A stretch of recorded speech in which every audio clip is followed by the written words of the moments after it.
dan kemudian dia hadir, dia ingin menunjukkan bahwa Presiden peduli pada rakyat bawah dan seterusnya. Saya kira sangat signifikan bagaimana kerja antara lain Presiden Jokowi itu pada mobilisasi dan kemudian berimplikasi pada kemenangan dari kubu 02 ya. Karena sekali lagi tadi saya katakan bahwa Presiden kita adalah orang yang sangat powerful. Secara legal formal dia kepala pemerintahan, kepala negara. Dan juga kita lihat bahwa hampir semua kekuatan politik di negeri ini, kalau itu bisa ditunjukkan di DPR, semua sudah ada pada kubu Pak Jokowi. Jadi hampir-hampir tidak ada kekuatan pengimbang atau kekuatan oposisi. Jadi ketika Pak Presiden Jokowi ingin menjalankan berbagai upaya untuk memenangkan, maka saya kira tidak akan terlalu sulit untuk memberikan perintah, entah itu eksplisit, implisit, maupun mungkin secara simbolik. Saya ingin katakan Pak Jokowi adalah orang Jawa dan dia seringkali memainkan bentuk komunikasi yang simbolik, ya, yang tidak langsung, tapi bagi orang Jawa pesannya cukup jelas bahwa arah dukungannya adalah ke 02. Pertanyaan dari pemohon tentang kepuasan pemerintah dari Jokowi. Pihak terkait, Pak. Dari pemohon yang lain ya, silakan. Masih lanjut. Oke, maaf tadi dari Pak Tama belum sempat saya jawab. Ya. Jadi dengan endorsement ke 02 itu kemudian kepuasan dari masyarakat terhadap kondisi ekonomi kita itu kemudian dengan sendirinya mengalir pada 02. Tentang New Developmentalism, saya kira ada kemiripan dengan apa yang diterapkan pada masa Orde Baru.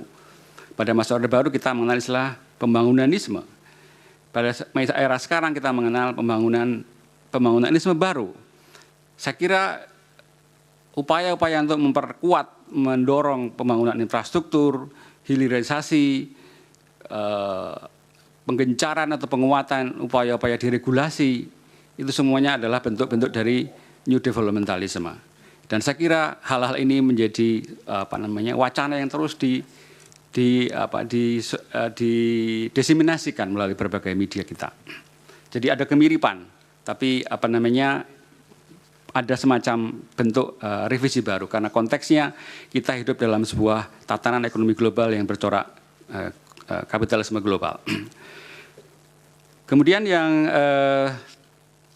dari pihak terkait dari saudara Farid, kalau saya nggak salah, Fahri, maaf.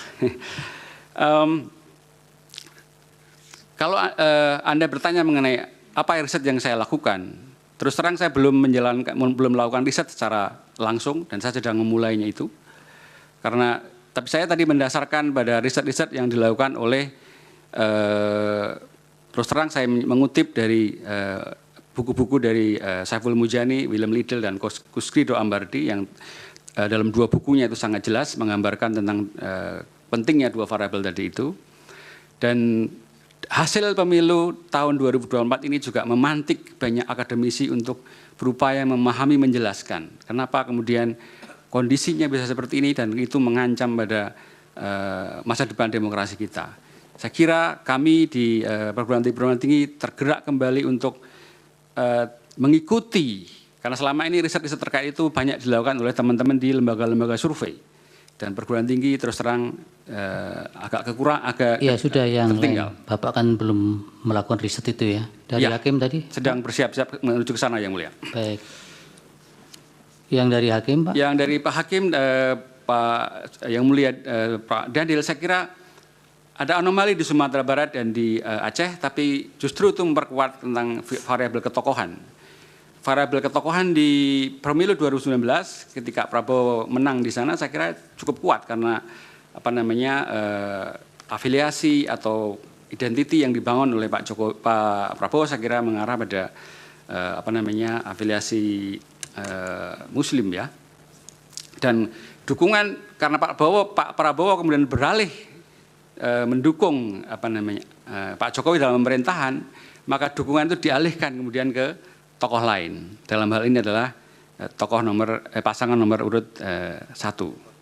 Jadi pergeseran ini saya kira juga justru memperkuat variabel tentang ketokohan tadi. Jadi masyarakat tidak diam tapi juga berpikir secara kritis, seolah-olah mohon maaf ini menghukum paslon nomor 2 karena dianggap mungkin beralih dukungan dari menuju pada Pak Jokowi yang dulu mungkin tidak dipilih tidak menang di Sumatera Barat dan di Aceh. Saya kira iya sudah cukup. Terima kasih, Yang ahli. Mulia. Terima kasih keterangannya. Mudah-mudahan bermanfaat untuk Mahkamah Konstitusi.